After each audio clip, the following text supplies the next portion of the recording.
มาพี่น้องกินข้าวเด้อพี่น้องกินข้าวมันเป็นเสื้อแล้วกินดิบเนี่ยนี่โอ้ตายแล้วมันเนาะคุยยานแล้วกู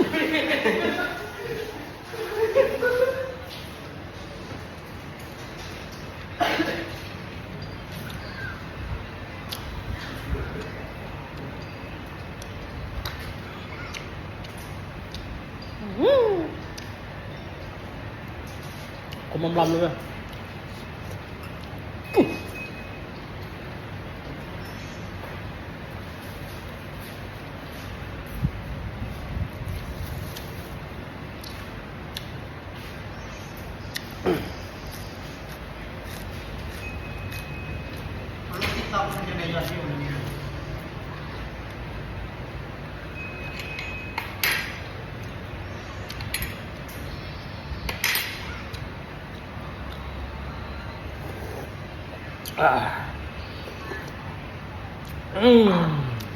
นะครับ